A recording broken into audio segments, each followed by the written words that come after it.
Bienvenidos a Líderes de Opinión, un programa que analiza los problemas sociales llevados hasta las últimas consecuencias. Líderes de Opinión, de Grupo FM Multimedios.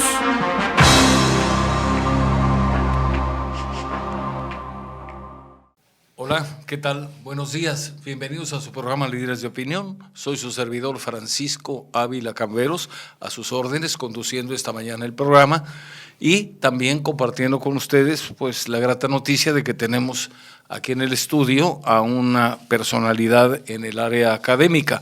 Me refiero concretamente al doctor Pedro Luis Grasa Soler. Él es vicepresidente de la región sur del TEC de Monterrey. Una persona con un currículo impresionante, no lo vamos a leer para pues no ocupar más tiempo en la presentación y poder tener la oportunidad de platicar más ampliamente con él. Es un gusto que esté aquí y pues siendo el TEC de Monterrey una institución de prestigio, no solamente a nivel nacional, sino a nivel internacional, pues es muy agradable tener la oportunidad de platicar con él y comentar sobre diversos tópicos de interés nacional en el área educativa, en el área social, en el área económica, hasta donde el tiempo nos los permita. Primero que nada, doctor, muchísimas gracias por haber aceptado la invitación. Muchas gracias, Francisco. Aquí estamos a tus órdenes. Pues igualmente, muchas gracias. Platícanos en primer lugar qué haces aquí en Veracruz. Bueno, muy bien. Bueno, en realidad el TEC de Monterrey en todo el sur-sureste del país tiene unas sedes que llamamos que son unas oficinas de representación del TEC. Y normalmente en mi responsabilidad como vicepresidente de la región sur, mi tarea o una de mis tareas es promover al TEC en todos los lugares donde el TEC no está, ¿no? Es decir, donde no tenemos una presencia con algún campus, pero que sí tenemos una representación a través de estas oficinas, de estas sedes que le llamamos. Y básicamente yo lo que hago es una gira por todas estas sedes para platicar en las preparatorias, fundamentalmente en este caso del puerto de Veracruz, poder platicar un poquito sobre lo que es el Tecnológico de Monterrey, cuál es nuestro modelo educativo, qué es lo que estamos haciendo, y también aprovechamos en algunos momentos para visitar a las asociaciones de exalumnos, que tenemos una asociación bastante importante aquí en el puerto, de exalumnos veracruzanos que tuvieron pues la oportunidad de estudiar en el TEC de Monterrey en alguno de sus campus y que pues han regresado a su tierra natal para seguir cosechando muchos triunfos, diría yo, y sobre todo impactando pues a las comunidades. Impactando positivamente. Sí, sin lugar a dudas. Y además hay una cosa que a mí me atrae mucho de la institución que en este momento está representando aquí.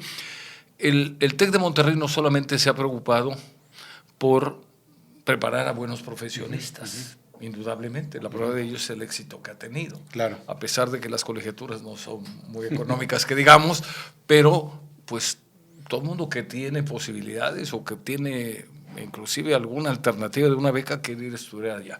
No solamente se han preocupado por dar información a los alumnos, sino además por dar motivación para que sean hombres de bien, hombres y mujeres de bien, para que sean empresarios, que sean emprendedores.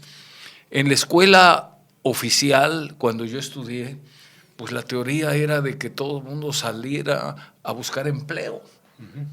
Y a nadie se nos decía que el empleo lo podíamos generar nosotros. Es correcto. Me parece, claro, yo estudié, me vas a adivinar la edad, pero yo acabé mi carrera en el año de 1971. Era otra mentalidad. Claro. Además, todo el mundo quería salir y trabajar en Comisión Federal de Electricidad o en Pemex. Claro. Buen sueldo, vehículo y prestaciones y jubilación temprana. Pero, pues, quiero decirte que afortunadamente yo esa oportunidad no la tuve. Entonces fui a trabajar en una empresa donde me enseñaron a trabajar, a esforzarme, a superarme. Y bueno, encontré que esa es la verdadera meta que debe seguir el profesionista, porque no hay suficientes empleos para darles trabajo a todos los que egresan. Claro. Entonces, si salen con preparación y salen con motivación, pues seguramente van a ser unos emprendedores exitosos. México necesita emprendedores. Leía por ahí un libro hace muchos años de Gabriel Said, que es ingeniero, por cierto, que decía, hacen falta empresarios, creadores de empresarios. Y creo que el TEC esa función la está cumpliendo muy bien. ¿Qué podrías tú agregar al comentario que he hecho en este momento? Bueno, efectivamente, yo creo que pues yo, por así decirlo, el secreto quizás que tenga el Tecnológico de Monterrey es que nosotros realmente nos hemos ocupado, no preocupado, sino ocupado de tener un modelo educativo que sea de vanguardia, pero que además de ser un modelo educativo de vanguardia, tenga un concepto de formación integral de nuestros muchachos, ¿no? Finalmente, en la vida profesional, como bien apuntabas hace rato, uno va desarrollando ciertas competencias, es decir, se vuelve competente para hacer algunas cosas y pues muchas veces esas cosas se aprenden o se desarrollan cuando uno ya ha egresado, porque en los modelos educativos tradicionales, pues lo importante es saber de tecnología, saber de ciencias, saber de filosofía, que está muy bien, eso hay que hacerlo, pero también que los chicos tengan ciertas actividades que permitan adelantar un poquito ese proceso, es decir, que tengan una vivencia dentro de su proceso universitario, a través de la práctica del deporte, a través de las actividades culturales, etcétera, donde también se desarrollan muchas competencias. Y si bien es cierto que no son actividades, digamos, obligatorias, sí son actividades que motivan a los chicos a participar, a hacer actividades de liderazgo, a organizar congresos, a organizar debates entre los políticos, a organizar muchísimas actividades que les ayudan a desarrollar esas competencias que necesariamente no se aprenden en un salón de clases, ¿no? Tal es así que hoy por hoy arrancamos el 12 de agosto en particular, un nuevo modelo educativo que hemos denominado modelo TEC 21, que es un modelo que se está adecuando a las formas en que aprenden hoy los chicos. Los chicos hoy aprenden de manera diferente porque, como tú bien apuntabas, la información está a la vuelta de un clic, ¿no? Es decir, hoy encontramos inclusive empresas como Coursera que ofrece cursos en línea con los mejores profesores y las mejores universidades del mundo, ¿no? Entonces, la información, la parte, digamos, de investigación documental, etcétera, pues hoy es totalmente diferente a la época donde teníamos que ir a la biblioteca, buscar en los ficheros, sacar los libros, hacer todas las investigaciones pertinentes. Entonces, pues la historia es que tenemos que preparar a los jóvenes para que enfrenten los retos de futuro. Yo no sé hoy cuáles van a ser los retos que tenga la humanidad en general en 5 o en 6 años. Y más que llenarlos de conocimiento, porque insisto, el conocimiento lo puedo obtener de muchas maneras, y más con esta generación de jóvenes, digamos, de la generación Z o los llamados Centennial, que son jóvenes que viven dentro del mundo digital, donde su entorno es el mundo digital, pues ahí está justamente la esencia de esa parte. Entonces, nuestro modelo educativo nuestro nuevo modelo educativo es un modelo que desarrolla competencias, o más bien desarrolla las posibilidades que tengan nuestros chicos que a través de sus competencias resuelvan retos. Y si tú formas a alguien así, si la tecnología cambia en 10 años, las problemáticas cambian, es una persona que está formada para que pueda enfrentar esos retos de futuro. Yo soy un convencido de que si seguimos en las universidades enseñando como enseñamos de manera tradicional, lo que estamos haciendo es condenando a los jóvenes para que en el futuro pues no tengan posibilidades. Hay un tema muy delicado, que estamos realmente en una globalización sin lugar a dudas plena, y si no aprenden nuestros jóvenes, nuestros profesionistas, herramientas nuevas, técnicas nuevas, forma de razonar algo tan sencillo, en lugar de memorizar como me tocó a mí en mi época, pues simplemente los estamos mandando a competir, pero como si llevaran a lo mejor un grillete con una bola de acero amarrada a uno de los pies. Sí, claro. No van a poder destacar porque simplemente en otras partes se está innovando, están cambiando las cosas, está cambiando los enfoques, está incrementándose la información disponible y sobre todo la actitud de los estudiantes también está mejorando. Yo estaba leyendo por ahí el caso de Corea, donde pues en Corea creo que es el examen más difícil del mundo para entrar a una escuela de nivel superior, y eso obliga a los estudiantes a la superación. Claro. Aquí creo que la teoría vigente es que no hay que reprobar porque a lo mejor se trauman, aunque la persona que está estudiando pues no domine la materia. Eso es una aberración. Es una aberración, pero a veces la demagogia puede más que la razón en las decisiones de este tipo, en las decisiones en materia educativa. Es correcto. Yo coincido plenamente que tenemos que movernos a un modelo de meritocracia. Claro. Es decir, un modelo donde realmente de competir, de pues que tenga los méritos. Y es cierto, o sea, nuestros chicos egresados hoy ya no compiten con los muchachos de Veracruz o de la Ciudad de México, de Monterrey, compiten globalmente por las posiciones que hay, por las empresas como están cambiando. Esto que apuntas de que el mundo está cambiando a una velocidad impresionante es una realidad que a veces no vemos, no observamos, la velocidad con que las cosas están cambiando, las economías están cambiando, las empresas están cambiando. Hoy por hoy, pues Google, que es una empresa que tiene un modelo de negocio totalmente distinto a lo tradicional, porque los servicios son gratuitos y es como una empresa que es la más importante del mundo hoy en día, pues es la más importante y no produce ningún valor físico o algún producto físico. Al final de cuentas, el modelo de negocios está en la publicidad, está en la mercadotecnia, está en otras formas. Entonces, esa forma de hacer negocios, esa forma que nos está obligando el mundo por su propio desarrollo, porque no vivimos aislados en una isla independiente del mundo y aquí vamos a resolver todos los problemas, sino esa enorme posibilidad es justamente entrenando a los jóvenes para que desarrollen esas competencias, para que sean competentes justamente para resolver retos. Y eso es lo que hacemos ahora. Nosotros invitamos a una empresa como socio formador, y ahí sí quiero ser muy específico, a una empresa que quiera venir al TEC como socio formador. ¿Qué es un socio formador? A diferencia de las vinculaciones tradicionales que hacemos en las universidades. En las universidades tradicionalmente lo que hacemos es buscamos una empresa para que le abra un espacio a los chicos para que vayan a hacer prácticas, para que vayan a hacer servicio social. El chico llega y después de 2 días la empresa no sabe qué hacer con él y me lo ponen a sacar copias. Entonces es un avance importante, ¿no? Sin lugar a dudas. Ese es clásico. Claro. Entonces un socio formador es, yo me voy a sentar contigo, vamos a preparar un reto cuyo objetivo sea preparar a los muchachos. Si hay un resultado positivo, que estoy seguro que lo va a haber, qué bueno, pero si no lo hay, el reto que tenemos tú y yo es formar al chico. Entonces, ese concepto de socio formador es muy importante, porque en este nuevo modelo educativo, los chicos van a enfrentar alrededor de 30 a 35 retos durante toda su carrera, que se van incrementando en complejidad, en duración, etcétera.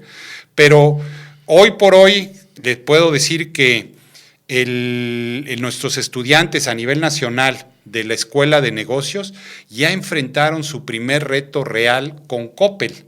Coppel nos dijo, yo quiero ser socio formador, y son Exatex, por supuesto, ¿no?, que nos ayudan en estos procesos, y ellos plantearon un reto, de decir, ¿qué tengo que hacer en mis tiendas para ser atractivo para los jóvenes? Porque ese es el mercado que me va a interesar en el futuro. Eso es ida y vuelta, ayuda a formar y están además formando futura clientela. Así es, ¿no? Entonces, al final del día, pues es una relación ganar-ganar. Claro. Pero al final, si los chavos llegaron a conclusiones importantes para Coppel, que estoy seguro que así fue, sin lugar a dudas, el proceso de formación, de enfrentar el reto, de ir, conocer, observar, tener una guía para cómo enfrentar ese reto, están en primer semestre, pues al ratito van a enfrentar retos mucho más importantes. Entonces, el desarrollo de competencias a través de retos, digamos, es la esencia de nuestro modelo educativo.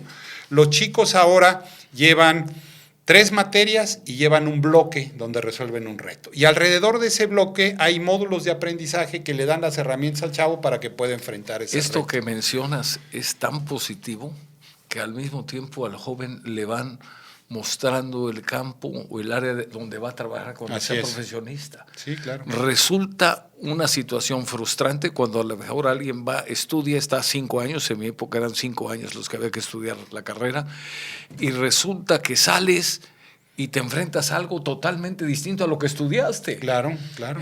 Mucha de la teoría, muchas de las enseñanzas que tienes ahí, pues simplemente jamás las vas a aplicar. Conclusión, a veces hay hasta un divorcio entre las materias que se enseñan y los requerimientos que tienen las empresas de esos profesionistas para que puedan resolver problemas.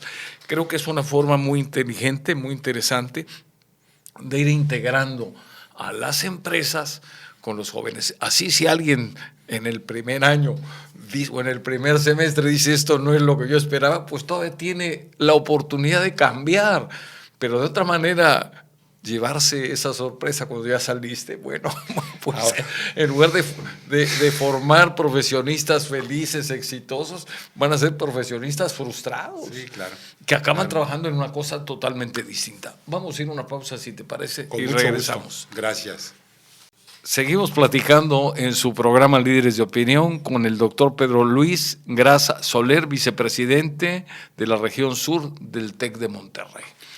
Pues es muy interesante lo que me comentas, esa interacción que se puede lograr entre las empresas y los estudiantes hacen que cuando ellos egresen de la escuela, de su carrera, pues estén más integrados, sepan bien en qué consiste el trabajo, hayan aplicado algunos de los conocimientos que reciben en la escuela, pero al mismo tiempo yo creo que si hay un reto y no lo saben cómo atenderlo, cómo enfrentarlo, pues tienen la oportunidad de irle a preguntar a sus maestros cómo hacerle. Supuesto. Entonces creo que esto genera un enriquecimiento donde las dos partes ganan. Además hay una cosa importante, que esto no se entiende cuando se es joven. El hecho de que llegue gente joven a una empresa es como un aire fresco, que llega a innovar, que llega a renovar, que llega a cuestionar. A cuestionar. Claro. A veces hay en las empresas paradigmas donde dicen, esto es así porque así siempre lo hemos hecho, pero resulta que hay a veces formas más sencillas, más congruentes, más lógicas de resolver las cosas. Entonces yo creo que hay una integración y hay como decías hace un momento, hay una forma de ganar para las dos partes. Sin lugar a dudas. ¿Cómo ves tú, entremos ahora en otro campo de la enseñanza, cómo ves tú la educación en México?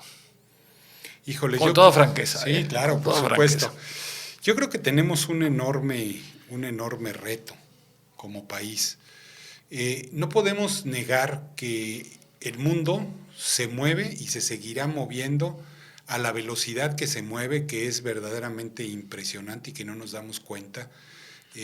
La cantidad de avances, la cantidad y la forma en que están cambiando inclusive la geopolítica del mundo, que sin lugar a dudas otra vez yo creo que si seguimos preparando a los chicos, y hablo de los chicos desde los muy chiquitos, en ese entorno de no competencia, de protección, que no hay meritocracia, etcétera, etcétera, pues yo creo que estamos condenando al país, ¿no? O sea, estamos condenando a nuestros jóvenes que van a ser los que serán los futuros tomadores de decisiones en nuestro país y que de una o de otra manera, insisto en que tenemos que buscar nuevas formas de enseñanza, nuevos modelos educativos y de una o de otra manera, pues entrarle al toro con todo lo que se necesita para que los chicos tengan pues todas esas posibilidades para poder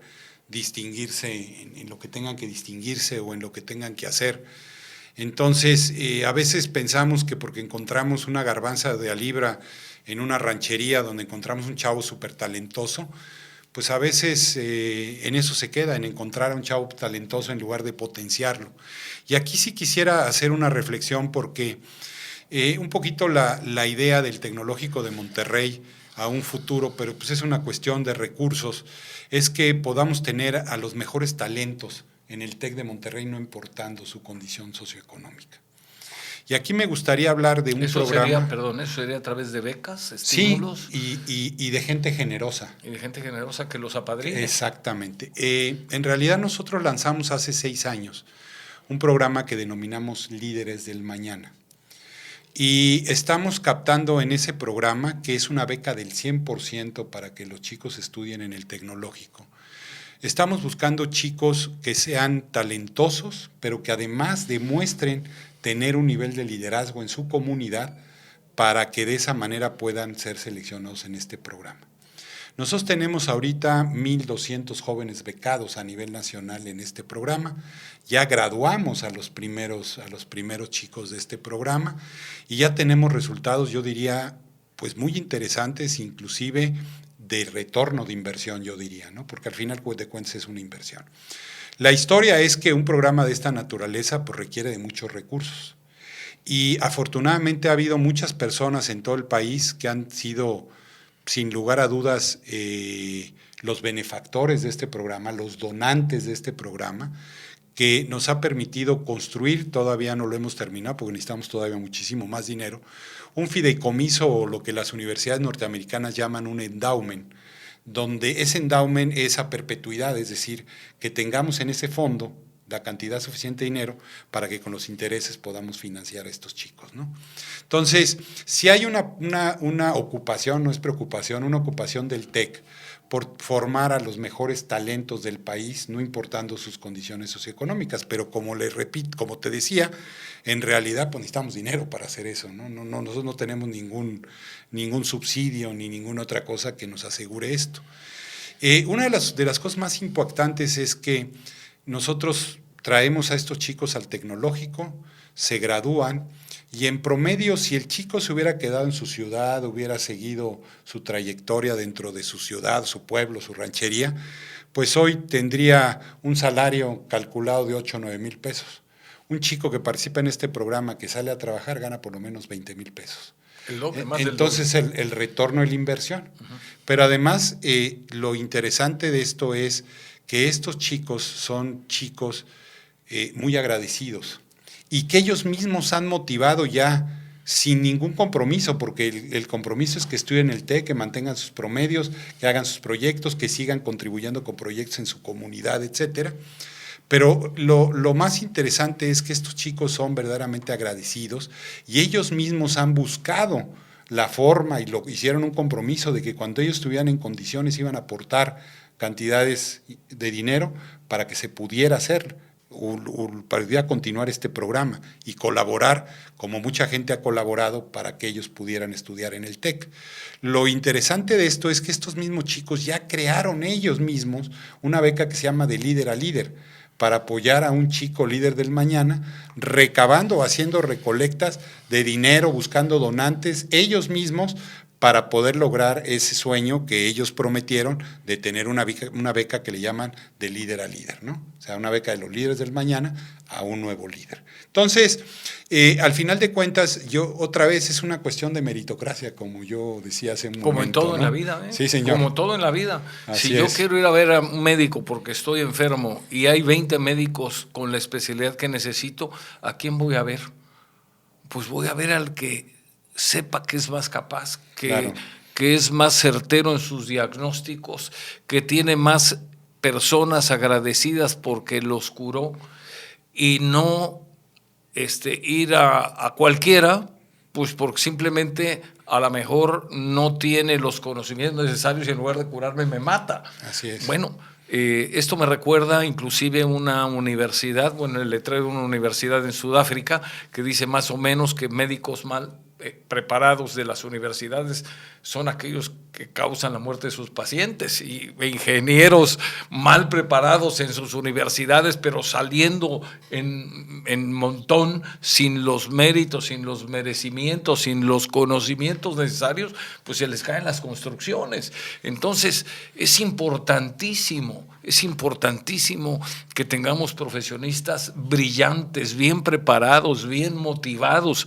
Pero lamentablemente, en el caso de la educación en México, pues una buena parte de los estudiantes están en escuelas oficiales. Y aunque hay escuelas oficiales, por sería injusto barrer parejo, aunque hay escuelas oficiales, bueno, pues en la mayoría de ellas los maestros faltan, en la mayoría de ellas los maestros llegan no por meritocracia o por conocimientos, aunque hay garbanzos de a libra como en todo, pero pues llegan por sus relaciones con el sindicato, llegan por compadrazgos, llegan por otro tipo de afinidades, no por capacidades, y como nadie puede dar lo que no tiene, pues entonces tenemos egresados de muchas universidades que difícilmente pueden escribir sin faltas de ortografía.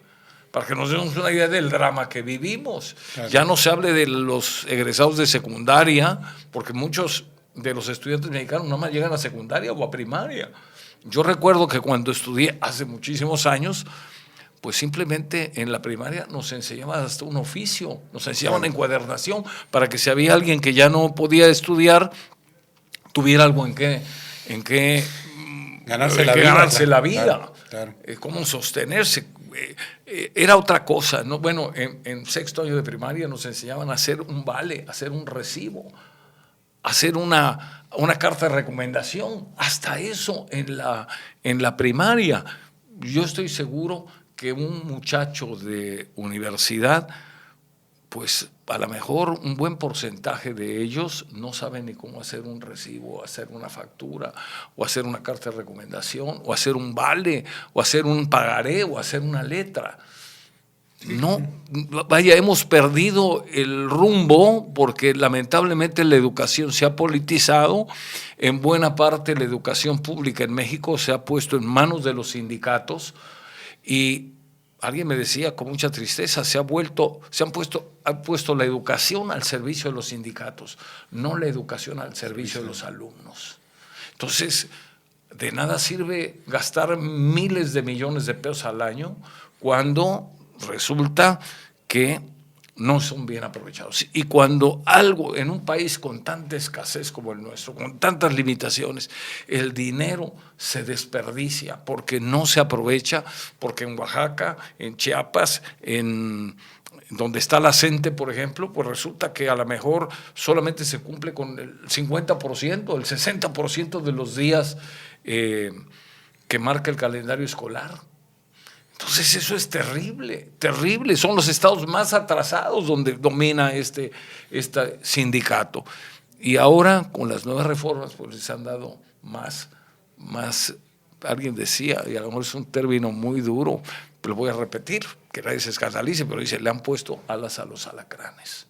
Realmente crítico el problema y quien pierde es México. Seguro. Quien pierde es México. Una juventud mal preparada es una juventud que va a tener salario mínimo cuando trabaje, no va a tener expectativas, va a vivir resentida, va a vivir con muchos problemas, con muchas angustias y con muchas inconformidades. Y esto a la larga no es bueno para México. Totalmente de acuerdo. Vamos a una pausa. Con mucho gusto. Regresamos. Continuamos en su programa Líderes de Opinión, platicando de temas muy interesantes relacionados con el área educativa, con la educación en México, con los avances que tenemos, los retos que enfrentamos y las lacras que arrastramos. Es la plática con el doctor Pedro Luis Graza Soler, vicepresidente de la región sur del TEC de Monterrey. ¿Cuál es el origen del TEC de Monterrey? Bueno, platícanos. Con mucho gusto. En realidad, el TEC de Monterrey nace como una necesidad de formar a los cuadros del, yo diría, si no naciente, muy temprano desarrollo, digamos, industrial de Monterrey. Sin lugar a dudas, en la fundación del TEC hay un personaje que es verdaderamente admirable, que es don Eugenio Garza Sada. Don Eugenio tuvo la oportunidad de ir al MIT a estudiar. Se acaban de cumplir, ya no sé si son 100 años de su graduación en el MIT. Fue en 1917, me parece. Sí, ¿no? Según entonces, por ahí. Exacto, ¿no? Entonces hace 2 años que cumplió 100 años, ¿no? Un festejo inclusive en el MIT, porque déjenme decirle que somos la única universidad latinoamericana que tiene un convenio de colaboración con el MIT, donde estamos trabajando temas de investigación en nanotecnología. Y eso fue consecuencia del centenario de la graduación de don Eugenio. Don Eugenio regresa a Monterrey después de haber estudiado ingeniero químico en el MIT. Y al regresar, pues él empieza a trabajar en la cervecería, que era, digamos, la empresa de la familia. La empresa, ¿no?, líder ahí en Así Monterrey, es, ¿no?, junto con la fundidora. Así es, ¿no? Con el padre de don Eugenio, don Isaac Garza. Y entonces, don Eugenio, que era un tipo muy, muy visionario, en mi opinión, yo no estoy muy seguro si él se imaginó lo que iba a ser el TEC de Monterrey. Yo creo que él tenía una idea más de dejarlo en Monterrey, y bueno, pues la expansión del TEC ha sido verdaderamente impresionante y en un corto tiempo. Entonces don Eugenio se da cuenta que pues los cuadros que se están formando en las universidades no corresponden a lo que se requiere las empresas, y más en el impulso, digamos, de desarrollo industrial, etcétera, en Monterrey. Y ahí, junto con un grupo de empresarios, deciden arrancar el TEC de Monterrey. Él dijo, vamos a hacer un MIT en local, México, local. Un MIT local, ¿no? Pues hasta en las iniciales, yo diría en inglés es Monterrey Institute of Technology, ¿no? El otro es Massachusetts Institute of Technology, ¿no? Y así es como inicia, ¿no?, el proyecto, digamos, en una vieja casona del centro de Monterrey, y ahí es donde inicia el TEC de Monterrey. Después, en el propio desarrollo que ha tenido el instituto, se crea la Escuela de Técnicos, y bueno, pues después se hace el Campus Monterrey, donde hoy conocemos al TEC de Monterrey. Pasa de esa vieja casona en la calle de Abasolo, en el centro de Monterrey, a la avenida Eugenio Garzazada, que es donde se encuentra hoy. Y pues a lo largo de todos estos años, primero, pues prácticamente quien quisiera estudiar el TEC de Monterrey tenía que ir a Monterrey, pero con los años vino la expansión del tecnológico hasta el día de hoy, así de manera muy resumida, que tenemos 26 campus a lo largo y ancho del país, ¿no? El más al norte está en Juárez, en Ciudad Juárez, y el más al sur está en Chiapas, ¿no?, pasando por el Bajío, Guadalajara, por supuesto Chihuahua, la Ciudad de México, donde tenemos 3 campus, Puebla, en fin, ¿no? Tenemos hoy 100,000 alumnos en números redondos, de los cuales 60,000, un poquito más, 65,000 son alumnos de carreras profesionales, y el resto son chicos de preparatoria, posgrado, etcétera, ¿no? Entonces, en este caminar, pues la presencia del tecnológico ha ido incrementándose, ha ido no solamente incrementándose en tamaño, sino en calidad, y pues siempre ocupados de pues tener modelos educativos que permitan a los chicos, pues yo diría, formarse para la vida más que formarse en una profesión, porque pues la profesión es muy importante, nos da herramientas para competir profesionalmente, pero al final de cuentas creo que el ser mejor persona cada día, mejor ser humano, nos permite entender mejores ciudadanos, por supuesto, ¿no? Sí, claro. En esa labor sí. Destaca mucho el TEC de Monterrey. Sí, así es, ¿no? En toda la participación ciudadana, etcétera. Fíjate que hay un tema que a mí me impactó, porque obviamente yo recuerdo el año de 1973, cuando en un muy lamentable suceso asesinan a don Eugenio. Lo pretendían secuestrar algunos integrantes de grupos subversivos, de los que lamentablemente había, y creo que sigue habiendo en México, y de esa manera muere de manera violenta una persona con una visión y una generosidad y una sencillez impresionante. Leí por ahí la historia de don Eugenio, y pues además de haber sido una persona, un ser humano muy consciente de su responsabilidad como empresario, como mexicano, como ciudadano, como hombre de bien, no solamente se preocupó por hacer que Monterrey creciera desde el punto de vista industrial. Hay que recordar que Nuevo León es un estado pues muy pobre en cuanto a lo que la naturaleza da, una tierra semiárida, difícilmente se da la agricultura.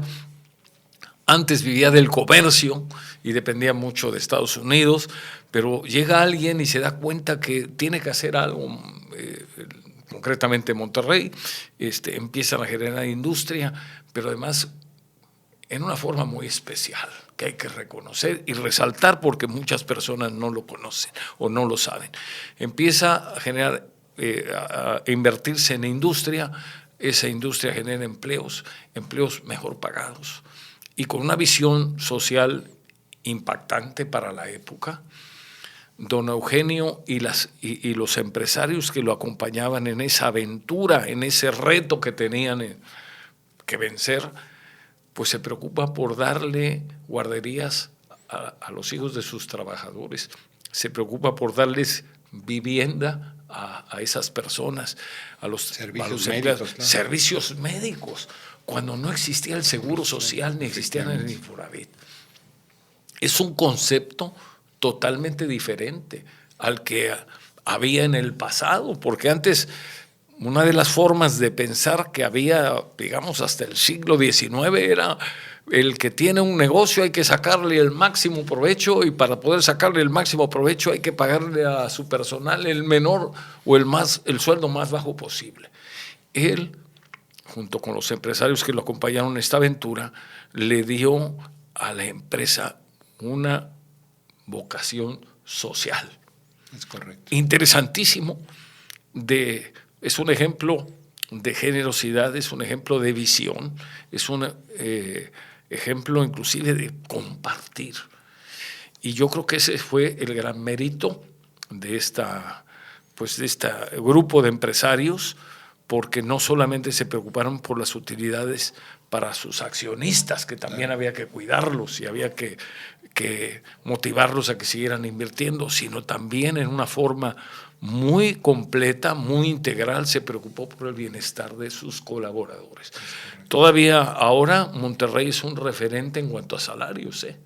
Esto hay que decirlo porque los mejores sueldos se pagan allá, inclusive mejores sueldos que en la Ciudad de México. Esto no se hubiera logrado si no hubieran existido empresarios de la talla de don Eugenio. Lamentablemente, cuando hay alguien que tiene éxito, cuando hay alguien que tiene esa visión de ayudar, de ser solidario con su comunidad, con sus trabajadores, pues como en todo, genera muchas envidias, muchos recelos y nunca falta alguien con un montón de telarañas en la cabeza que piense que pues haciendo tropelías, cometiendo delitos es como se va a resolver la problemática que en México tenemos. Y en un intento de secuestro, lamentablemente lo matan. Sí, claro. Lo más grave de esto es que por ahí hay un funcionario despistado, porque cuando se es funcionario hay que ser muy equilibrado en lo que se dice, porque no se mencionan las cosas o se hacen declaraciones nada más a motu propio. Se está haciendo una declaración por parte de una persona que forma parte del gobierno y que además dirige una institución. Entonces tiene que ser muy prudente. Y este señor, que afortunadamente ya renunció o lo renunciaron, lo cual me da mucho gusto porque gente extremista no puede estar incrustada en un gobierno que trata, al menos en teoría, de servir a todos. Pues resulta que dijo que habían sido unos jóvenes valientes los que habían participado, lo cual me pareció una aberración tremenda. Y pues yo quiero aprovechar estos micrófonos para decir que la muerte de un ser humano jamás se justifica, y menos cuando es un ser humano que es un agente de bien. Pero lamentablemente en el mundo al revés en que vivimos, pues ahora resulta que los malos son los buenos y los buenos son los malos. ¿Cuál es tu opinión? Bueno, definitivamente creo que se ha causado muchísima controversia en ese sentido. Y bueno, pues yo también coincido en que pues eso de asesinar a alguien no es ser valiente. Yo creo que mucho más valiente fue don Eugenio al hacer todo lo que hizo por su gente, por su tierra, y sin lugar a dudas por su gran legado, porque el legado... Su gran ejemplo, porque hay otros empresarios que siguieron esa filosofía. Sin lugar a dudas, ¿no? Un hombre como... a don Lorenzo Servit. Sí, claro. Sin lugar a dudas, un hombre que era modesto, era humilde en su persona, ¿no? Pues ahí lo podemos ver en su casa. Era un hombre que amaba la jardinería y que le gustaba estar con su familia, y un hombre de bien y un ejemplo, sin lugar a dudas, y alguien que proyectó y que definió muchísimas cosas de futuro en ese momento, otra vez de visión, de realmente ocuparse, no preocuparse, sino ocuparse por el desarrollo de las empresas en beneficio de las gentes que participan.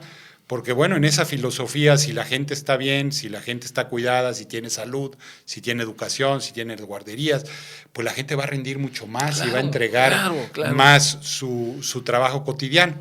Pero en mi opinión creo que el legado empresarial es indiscutible, pero para mí el gran legado de don Eugenio es el TEC de Monterrey.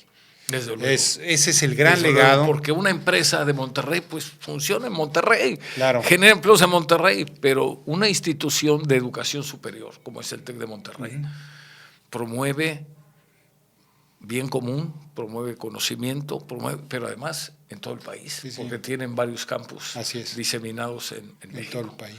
Pues interesante esto, vamos a una pausa y continuamos. Gracias. Continuamos en su programa Líderes de Opinión platicando con el vicepresidente de la región sur del TEC de Monterrey, el doctor Pedro Luis Graza Soler. Doctor, estamos en la parte final del programa. Yo quisiera que sacáramos algunas conclusiones y desde luego que nos dieras tu opinión sobre esto. ¿Tú crees que en México tengamos solución? Bueno, yo sí creo mucho en México, la verdad. Creo mucho en mi país, pero yo creo que todos tenemos una enorme responsabilidad como ciudadanos que no nos hemos atrevido a ejercerla.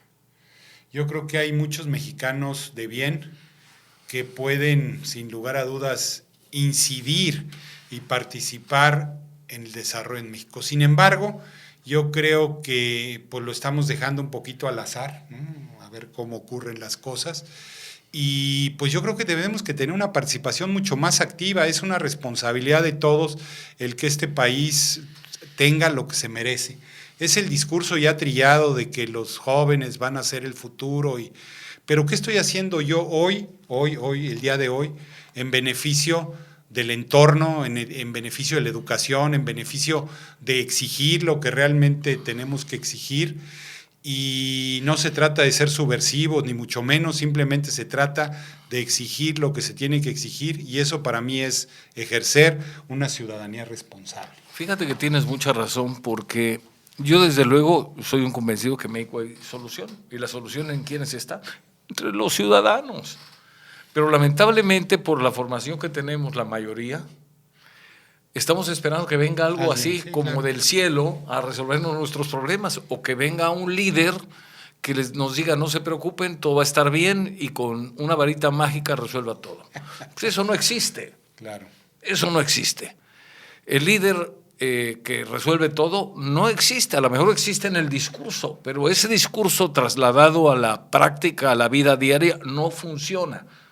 Correcto. ¿Qué es lo que tenemos que hacer? Todos trabajar para engrandecer este país. Totalmente de acuerdo. ¿Cómo podemos hacerlo? Siendo mejores ciudadanos, no tirando la basura, ayudando a que nuestros estudiantes tengan la mejor educación. Es correcto. Para ser competitivos, siendo responsables, no pasándonos los saltos. Hasta en eso tenemos que ayudar a mejorar. Claro. Si manejamos en la calle, vamos a ver nada más en la forma de manejar la enorme tensión que hay.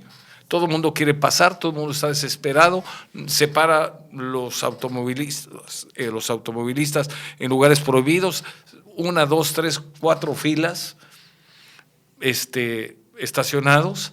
Pues no puede ser, hay que cambiar, y ese cambio no va a venir de las autoridades. Están las autoridades pensando en las próximas elecciones, en tantas cosas y además en problemas reales que existen.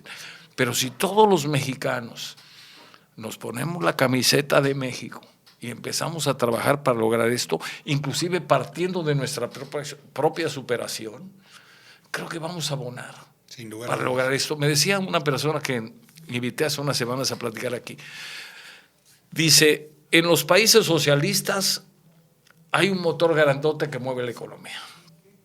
En los países donde hay libre empresa son cientos, miles, millones de motores chiquitos. En las economías de tipo socialista, ese motorzote grandote que medio mueve la economía se descompone y se paró todo. En el mundo real, en las naciones donde hay libre empresa, se descompone uno, pero surge otro. Y además uno que se descomponga entre cientos o entre miles, no pasa nada. Claro. El país sigue avanzando.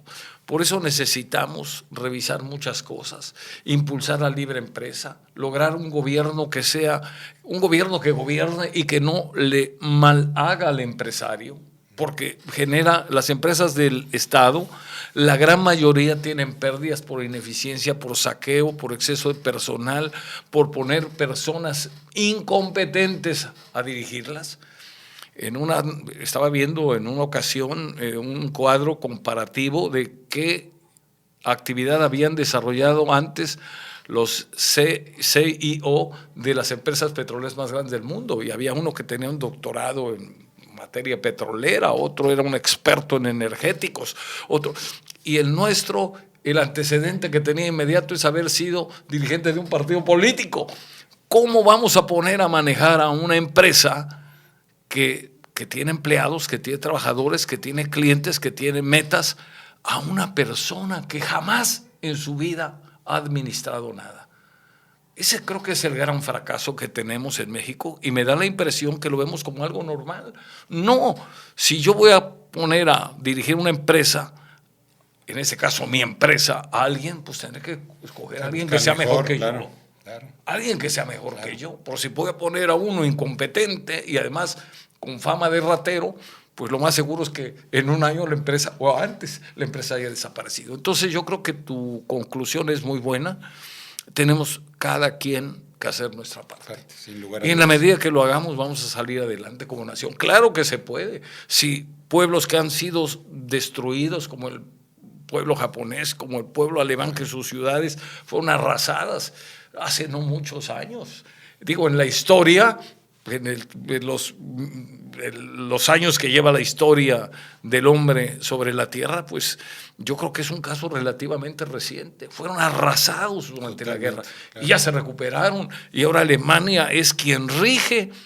Ahí sería bueno preguntarnos quién ganó la guerra, porque aparentemente la perdió Alemania, pero vean ahorita, Alemania es el motor económico de Europa, y Japón el nivel de vida que tienen, y eso que perdieron la guerra. Claro. Conclusión, aquí no ha habido guerra, aquí las cosas no han sido tan graves. Nuestro problema es que hemos tenido, por nuestra falta de participación cívica, falta de participación ciudadana, hemos tenido políticos que debían estar en la cárcel, pero van al poder, van a manejar miles de millones que además creen que son suyos. Ese es lo grave. Entonces, pues cosechamos lo que sembramos. Correcto. Y tenemos que cambiar. Y eso empieza por el ciudadano, un ciudadano responsable que analiza por quién va a votar.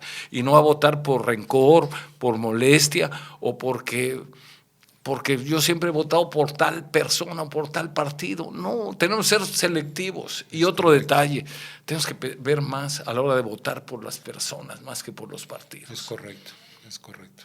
Bueno, esa es mi conclusión. No, claro. Falta la tuya. No, digo, definitivamente, yo creo que hemos perdido mucho la brújula, sobre todo en la parte de educación básica. Yo cuando estudié la secundaria llevé clases de civismo, cosa que creo que se dejó de enseñar en este país. Y eso es básico para poder entender la responsabilidad que tenemos como ciudadanos.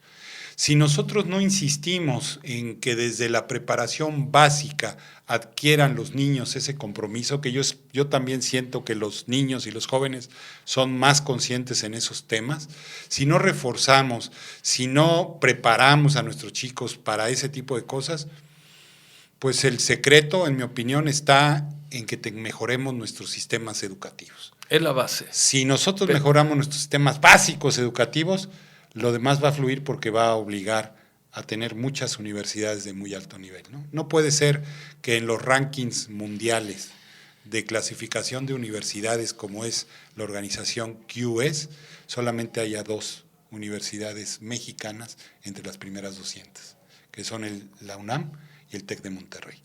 De ahí en fuera no hay ninguna que entre dentro de las 200 mejores del mundo. A mí me encantaría que tuviéramos por lo menos 10 universidades de ese calibre, entre las públicas y las privadas, y que tuviéramos un mejor sistema para formar ciudadanos. Lo demás, como sea, se puede aprender de otras maneras. Lo demás viene solo. Buenos ciudadanos son personas emprendedoras, personas responsables, personas que no faltan al trabajo, personas que rinden lo necesario y obviamente personas que progresan por esa actitud. Sin lugar a Porque dudas. aquí tenemos 2 problemas. Una es la aptitud, que esa la podemos aprender en la escuela, pero estamos saliendo mal preparados, y otra es la actitud. Claro. Con C, actitud claro. y aptitud. Entonces, si no tenemos ni la actitud ni la aptitud, estamos condenados al fracaso. Si cambiamos las cosas, que sí podemos, que sí se puede, que sí es factible, vamos a transformar esto. Yo estoy convencido de que sí, pero es una enorme responsabilidad de todos para hacer algo mejor. Primero para nuestro entorno más cercano, que es nuestra familia, creando esa conciencia, y por supuesto en nuestra colonia, en nuestra comunidad, y así poderlo multiplicar en este sentido de desarrollar una verdadera ciudadanía en todos los mexicanos. Me parece muy bien la conclusión. Oye, te agradezco mucho que no hay hayas nada hecho, que agradecer. ¿Cómo no? Que hayas hecho un espacio. Sé que andas con una agenda muy complicada. No, hombre, pero, encantado de la vida. Me encantó que vinieras aquí a platicarnos sobre estos temas que para mí son esenciales. La educación es la base de todo en un país con ciudadanos educados, con ciudadanos preparados, con ciudadanos capacitados, motivados, etcétera, pues simplemente brinca del cuarto mundo al primero muy rápido. Sí, señor. Pero aquí hay una tarea. No podemos esperar que los demás hagan por nosotros lo que nos toca a nosotros hacer por nosotros mismos. Empecemos por nosotros, por nuestra empresa, por nuestro entorno, y luego hablamos. Pero lo vamos a lograr. Claro que sí. Sin duda. Claro que sí. Muchísimas gracias. Gracias a ti. Espero que hayas disfrutado gracias, mucho. la muchas gracias. Bueno, muchas gracias a ti. Les agradecemos muchísimo el favor de su atención. Hacemos el compromiso que Dios mediante la próxima semana estaremos también en su programa Líderes de Opinión con otro invitado o invitada. Ya les platicaremos. Muchas gracias. Que tengan un excelente fin de semana y hasta pronto. Gracias.